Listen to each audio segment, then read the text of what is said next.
जय हिंद, जय भारत। आज पहलगाम में जो हादसा हुआ उसको लगभग 1 महीना हो गया और मेरे अंदर इसके बारे में बोलने के बहुत विचार दहक रहे हैं, परंतु मैं बोल नहीं पाई, कह नहीं पाई और आज बहुत साहस जुटाकर कहने का प्रयत्न कर रही हूँ। मेरा कहने का मतलब ये है कि ये जो कुछ भी वहाँ पर हुआ इसके बारे में बहुत हमारे महानुभावों ने बहुत कुछ कहा, लिखा, बोला, वीडियो बनाए और सब ने जो कहा वो बहुत ही सत्य और अच्छा कहा। परंतु मैं जो कहना चाहती हूँ वो ये है कि अगर कोई भी युद्ध में लड़ता हुआ मरता है तो हम उसको मरना नहीं कहते, वीर गति प्राप्त करना कहते हैं। अगर कोई धर्म के लिए, किसी अच्छे काम के लिए सीमा पर अमर गति को प्राप्त होता है तो उसे शहीद होना कहा जाता है। परंतु यहाँ पर हमारे वीरों ने, भाइयों ने जैसे अपनी जान दे दी, उसके लिए हम क्या शब्द प्रयोग कर सकते हैं, ये मेरी सोच से बाहर है।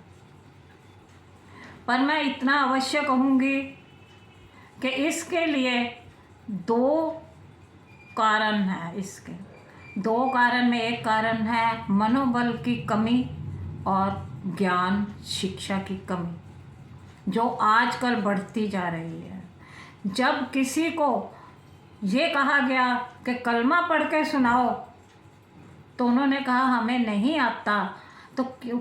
उनको पता था कि हम निहत्थे हैं, मारे तो जाएंगे ही और मार भी इन्होंने हमें देना है, तो कम से कम उन्हें ये तो कह सकते थे कि क्या आपको गायत्री मंत्र और हनुमान चालीसा आता है? अगर हमें कलमा नहीं आता तो आपको ये भी तो नहीं आता ना।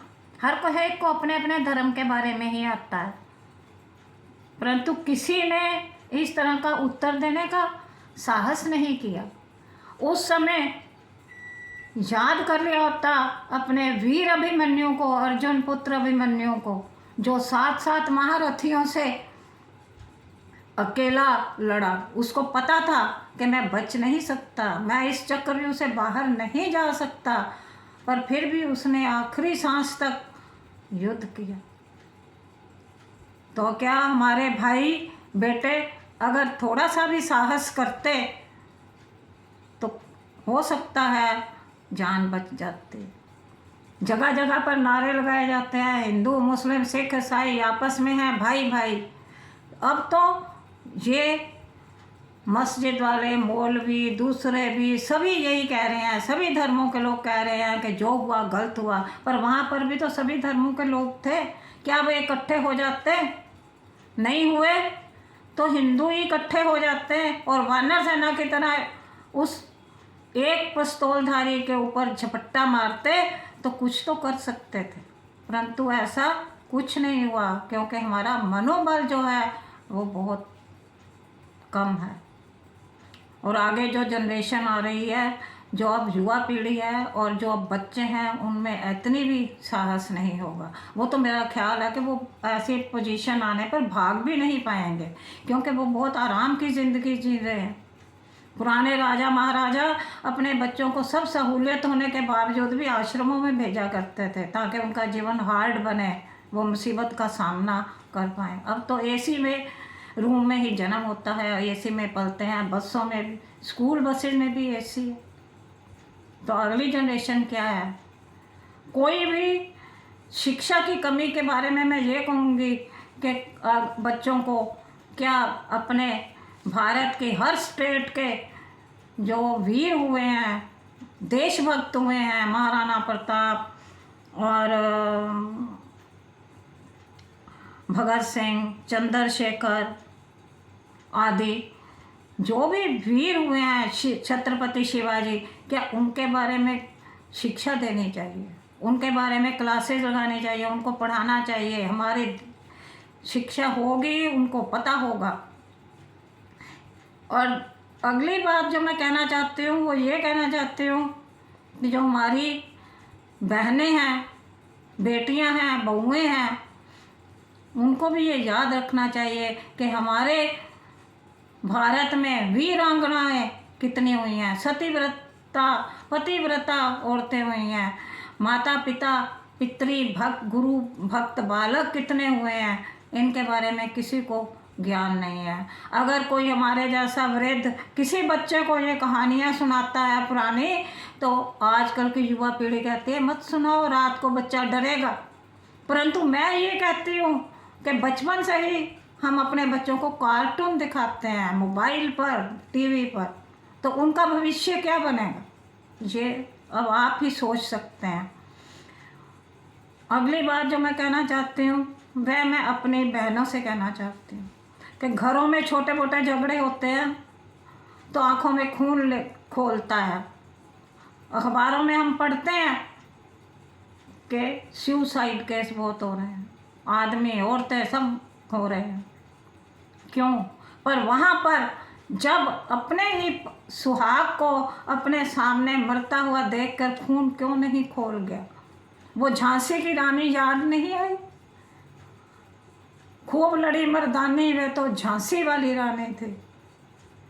अरे कुछ तो किया होता। अगर उसको कहा गया, वो एक हमारी बेटी बहू का बयान आता है कि उसने कहा कि मेरे पति को मारा है, मुझे भी मार दो, तो उसने कहा मोदी से कहो। और जब वह पीठ मोड़ कर गया तो उसकी पीठ पर लात से प्रहार क्यों नहीं किया, उसकी टांग क्यों नहीं खींच ली?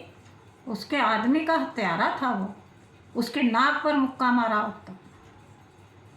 अरे उसको देखकर हो सकता है दूसरी बहनें भी उसका साथ देखती, पर हमारे में ऐसा किसी ने साहस नहीं किया। ये एक बात है कि अगर इस समय हमने नहीं किया, परंतु हमारे मोदी जी जिसका बदला ले रहे हैं, ठीक है, पर अगर ऐसा ही हाल रहा तो फिर कहीं पर भी कभी भी हम हिंदू लोग फिर मारे जाएंगे और फिर वो आएंगे और हमें मार कर चले जाएंगे। इसलिए हमारे में मनोबल होना चाहिए।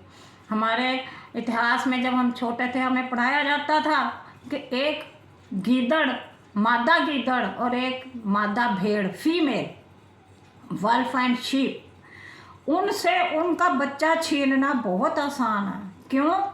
क्योंकि अगर कोई भी इनसे उनका बच्चा छीन लेता है तो वो सिर्फ आंसू बहाती हैं, परंतु एक शेरनी से उसके बच्चे को छीनना बहुत मुश्किल है और असंभव है, क्योंकि वह रोती नहीं। जब उसका कोई बच्चा छीन लेता है तो वह उसका पीछा करती है, अपने आखिरी दम तक वो बच्चे को बचाने की कोशिश करती। हमारी बहनों को, बेटियों को, बहुओं को शेरनी बनना है, भेड़नी नहीं।